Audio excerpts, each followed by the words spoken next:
Tu connais certainement autour de toi quelqu'un qui, à chaque fois que tu démarres la conversation, l'échange, la discussion, va se mettre à parler que de lui, tout le temps, tout le temps, tout le temps.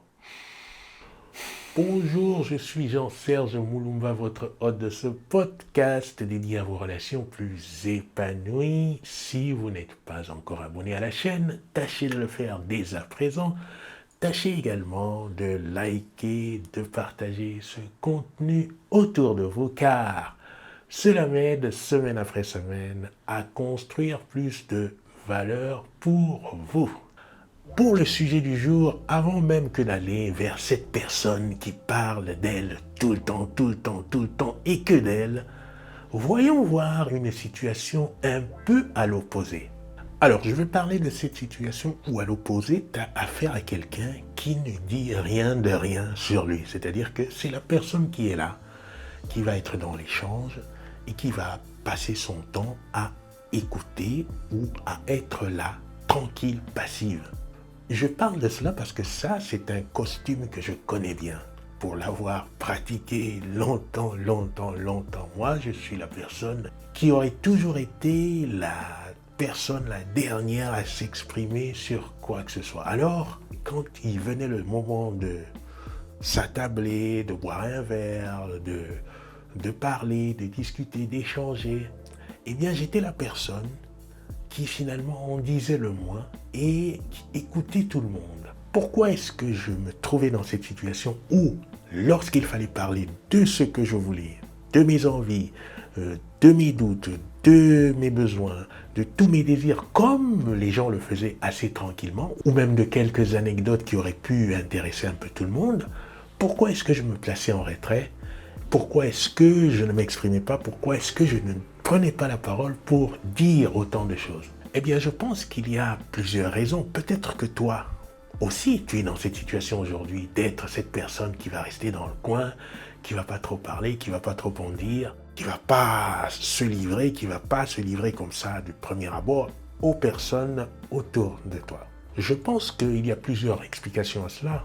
Pour toi, c'est peut-être différent, mais pour moi, à l'époque, je pensais sincèrement que ce que j'avais à dire n'était pas forcément intéressant pour tout le monde, ou alors n'était pas forcément attrayant, n'allait pas apporter un plus, quelque chose en plus. Si ça devait être quelque chose d'amusant, ça n'était pas forcément rigolo pour les autres. J'avais tendance à penser que les autres auraient été beaucoup plus intéressants, leurs histoires auraient été beaucoup plus adroites, beaucoup plus porteuses que ce que moi j'allais dire. Il a fallu un certain temps avant que je commence moi aussi à exprimer ce que j'avais dans le cœur, à exprimer ce que j'avais dans l'esprit, afin que ce soit aussi une considération et que les autres puissent écouter ce que j'avais à dire. Ça n'a pas été facile. Alors, évidemment, si tu es dans cette situation-là, c'est que toi aussi, tu as développé au moins une grande qualité qui est celle de l'écoute. Personnellement, ça dépendait des sujets abordés. S'ils étaient intéressants, j'allais poser des questions pour creuser et ça, évidemment, ça provoquait plus d'expression de la part des gens qui s'exprimaient. Si le sujet n'était pas si intéressant que ça, j'allais adopter une posture plus passive et rester dans mon coin à écouter. Mais lorsqu'on montre de telles qualités d'écoute, c'est curieux, on attire à soi des personnes, et c'était mon cas, qui ont soif de parler, qui ont soif de se confier, parce qu'elles ressentent cette capacité en toi, elles ressentent cette capacité à pouvoir accueillir leurs discours, accueillir leurs émotions et à être très attentif pour ce que ces personnes ont à dire. Du coup, cela se manifeste comme un piège, parce que non seulement quand il y a des assemblées larges où tu es forcé à écouter quelque part, parce que c'est ça ta prédisposition, c'est ça ton caractère, mais en plus, lorsqu'il vient des échanges un peu plus intimes, tu as autour de toi finalement que des personnes qui vont en fait stimuler ce caractère, c'est-à-dire vont t'emmener à écouter encore plus sans que tu n'aies toi l'occasion vraiment de t'exprimer. Jusqu'à ce que, à un moment donné, tu te dises, mais attends, faudrait bien quand même que je dise quelque chose. Moi aussi, j'ai des désirs, moi aussi, j'ai des envies. Moi aussi, il y a des choses qui me préoccupent, que j'aimerais partager moi aussi. J'aimerais être peut-être guidé, peut-être accompagné, peut-être éclairé sur certains points. Donc, je veux que mon opinion puisse être aussi exposée.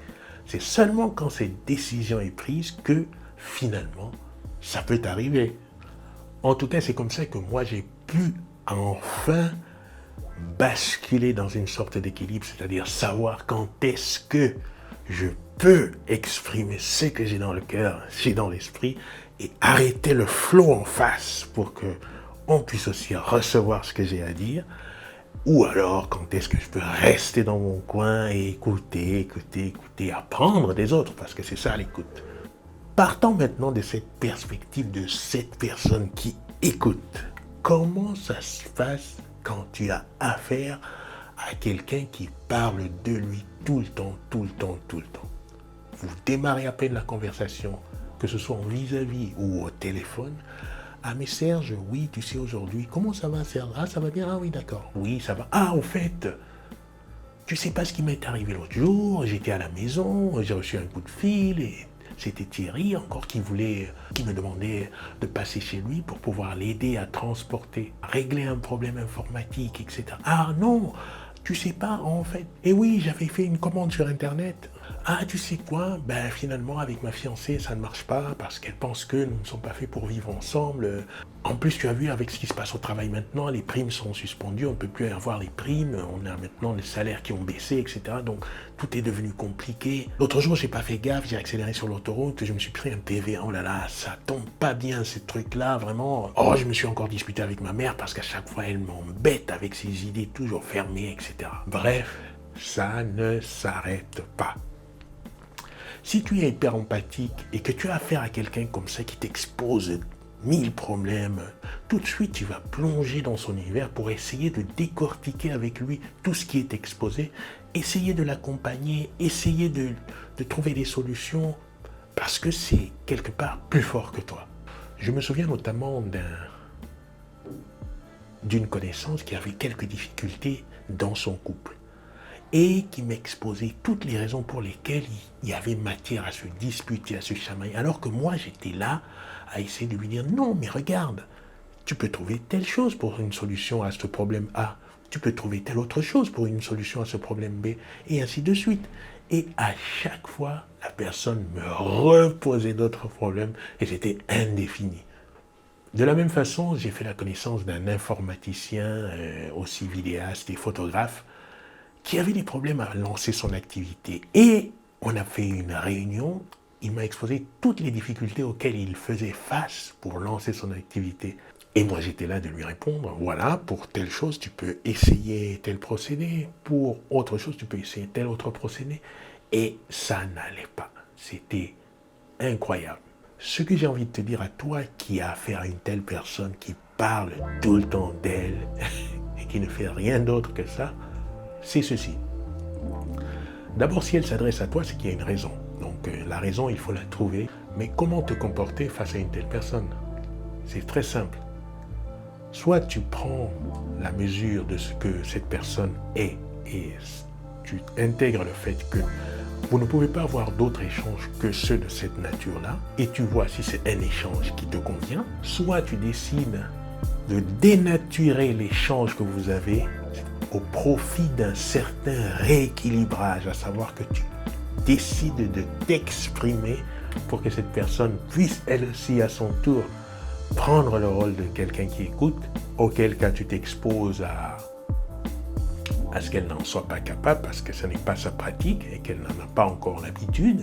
Si ça vaut le coup, si c'est peut-être, tu estimes que c'est quelqu'un de la famille, c'est quelqu'un de proche qui mérite, et que la relation est importante et qu'il faut absolument qu'elle intègre cet outil aussi à son arsenal, alors tu peux tenter aussi cette piste-là. Soit tu peux simplement te distancier aussi de cette personne et dire que voilà, puisque ces échanges sont essentiellement unilatéraux, ça ne m'intéresse pas, je n'ai pas envie d'en faire davantage, donc j'estime qu'on n'ira pas plus loin que ça dans ces échanges-là.